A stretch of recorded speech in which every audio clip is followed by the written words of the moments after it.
All right, Shalom, Shalom. Call Allah, Yahweh Bashim El Shai Bashim Rakakwadash. Double honors to my elders and apostles of Great Millstone that do prove well.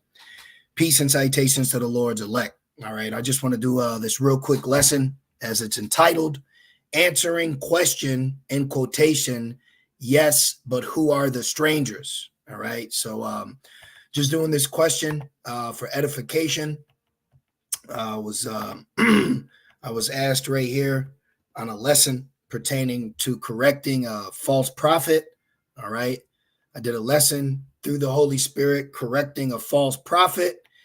And, you got, one sincere sister right here, appears to be a sincere sister, says, all praises, powerful lesson. And then right underneath, someone by the name of Jake, they asked Shalom in Isaiah 60, who does the Bible say is building the walls? Which this is pertaining to the walls of our land in Jerusalem when we get back to when we get to our kingdom, when we will be in rulership. Okay, meaning we won't be in slavery anymore, we won't be in captivity. Okay, we will be in the authority.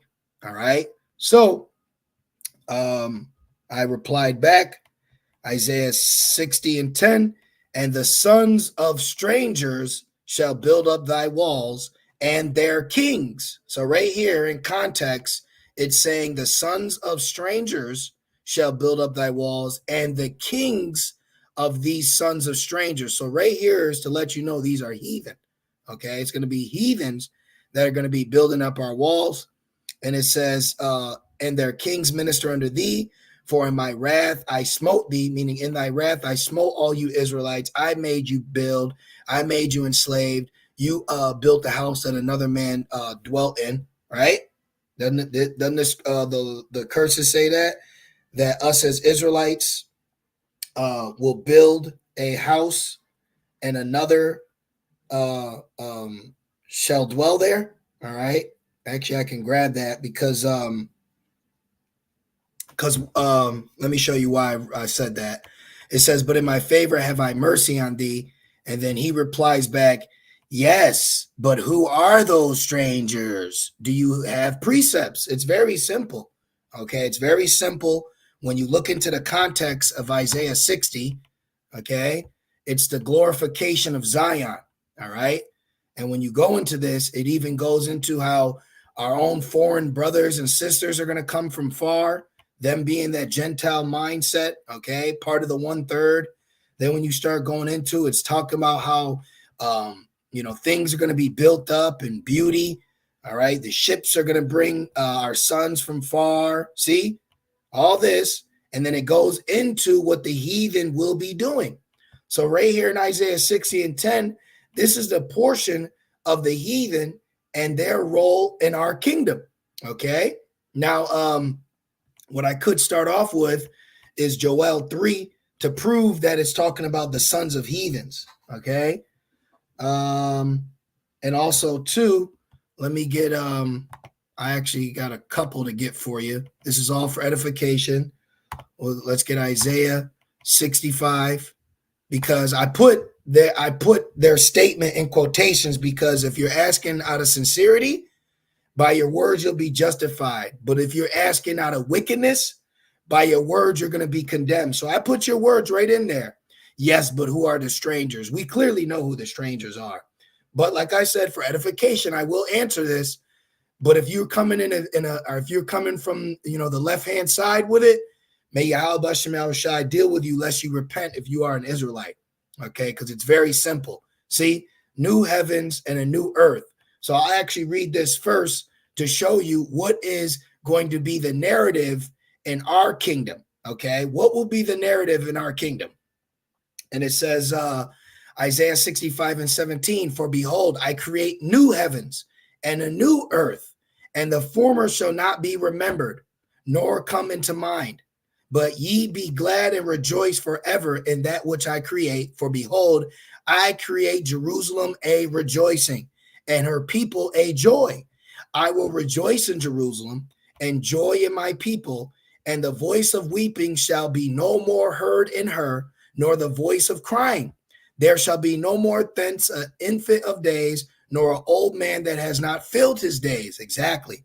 For the child shall die 100 years old, but the sinner being 100 years old shall be accursed. Ultimately meaning we're going to be forever. Okay. If a child is being equated to 100 years old, meaning that we're going to have the dew of our youth forever. Okay. They shall build houses and inhabit them, and they shall plant vineyards and eat the fruit thereof. See, and they shall build houses. So how are we going to have our houses built? Don't Esau get contractors and say, look at this house we've built.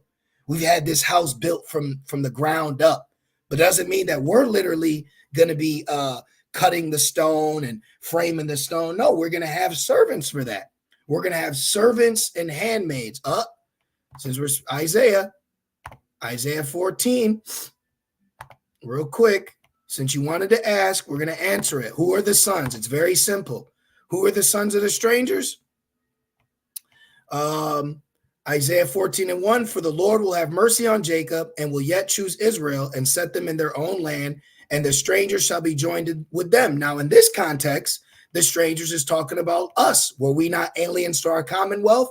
So we are those strangers, like I myself, okay? When I found out this truth, I was a stranger, and I joined myself with the elders, the apostles, in so much that now through Yahweh Bashem Shai, I'm allowed to teach as well, and that's me cleaving to the house of Jacob, all right? And it says, and the people shall take them and bring them to their place. And now this is the context referring to what? Heathens. This, I noticed this, these first two verses right here are very controversial amongst a lot of Israelites, I notice, because they like to use this for strangers for the other nations. But in context, see, a sojourner, a foreigner, of foreigners in Israel, though conceded rights. That's us. We concede the rights.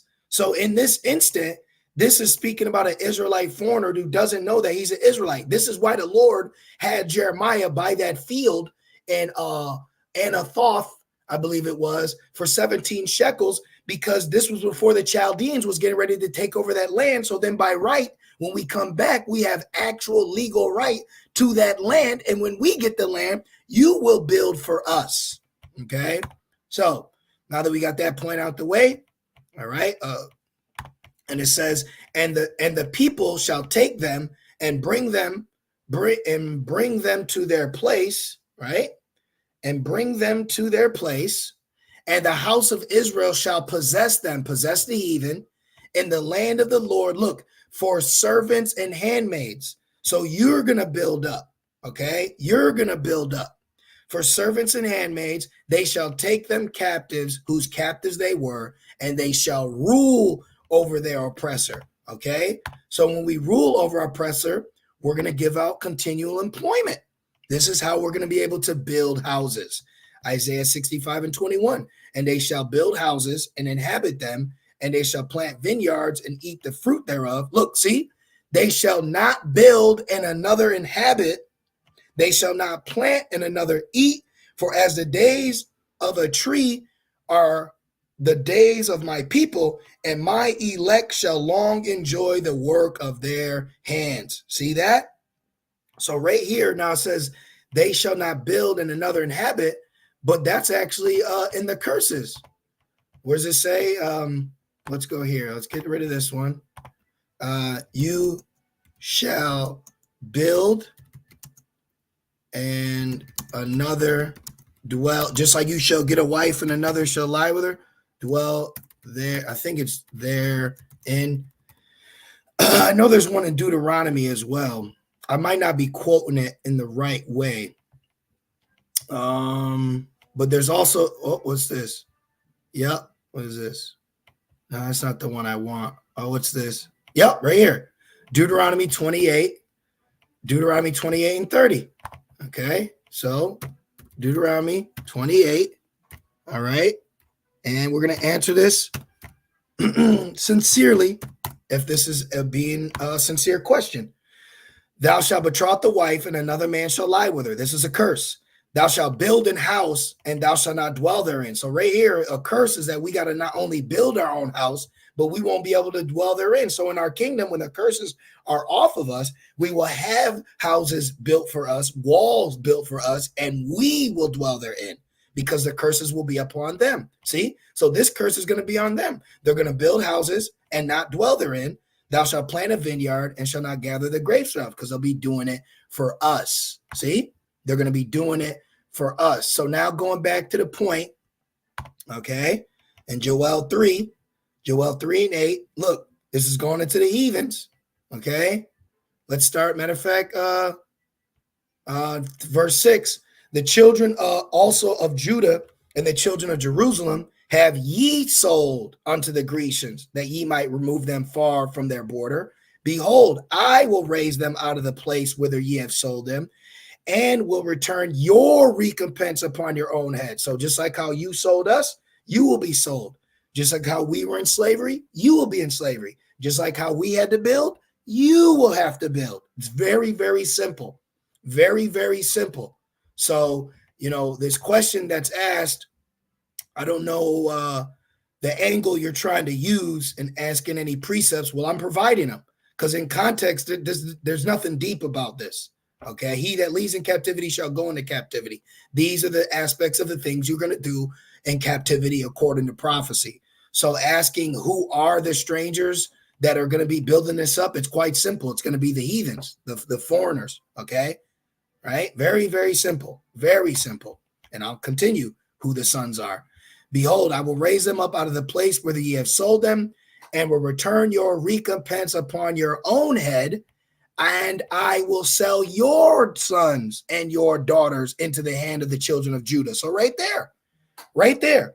Okay. So if you're stuck on who are the sons of strangers that are going to build up the Israelites' walls in the kingdom, well, right here, it shows you that the heathen sons and daughters will be sold into captivity. Then when they're sold into captivity, Ezekiel 39, what's going to happen? Ezekiel 39 and 14. Okay. And they shall sever out men and women of continual employment. Well, in context, this is about cleaning up the land. But what you think they're going to be doing after that? And they shall sever out men of continual employment, passing through the land to bury with the passengers those that remain upon the face of the earth, to cleanse it. After the end of 7 months shall they search. So the point is, if in one instant you're questioning who's going to be building up the walls, well, then another, well, who's going to be the ones that are given continual employment in our kingdom? Because building, okay, is a part of employment. It's servitude, right? Construction. Don't we do that? I've worked on many heathens' homes, and I ain't get to dwell in them. So when we get to the kingdom, I'm going to have to build my own home just to live in, and I can't have it built for me, So right here, they're going to be given continual employment. See? And they shall sell them to the Sabians, to a people far off, for the Lord has spoken it. So, hey, there's gonna the employment trade is gonna be through the roof in our kingdom. All right. Psalms 2 and 8.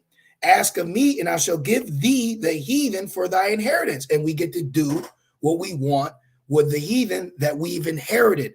And one of the first things that we're gonna have them do, cleaning up, building up. See? Well, I'll read it again. This is going to be what they're going to be doing. For the sons of strangers shall build up thy walls, and their kings, it says, and their kings shall minister unto thee. Wait a minute. Psalms 149.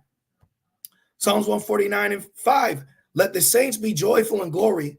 Let them sing aloud upon their beds. Let the high praises of the... Wait, it says sing aloud upon their beds. And one of the curses, it says that our women didn't even want their feet to touch the ground. So we're going to really be in a royal throne in the kingdom, okay? We're not going to have to make our own food.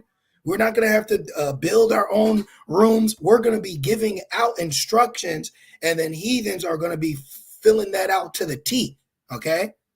So the reason why I'm speaking this matter, because the only reason, I can perceive that a person would ask this question is this: are you asking in the notion that the sons of strangers are Israelites?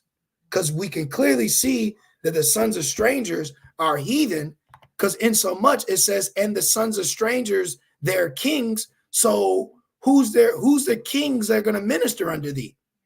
Are we going to minister unto each other? No, the heathens are going to minister unto us, serving us.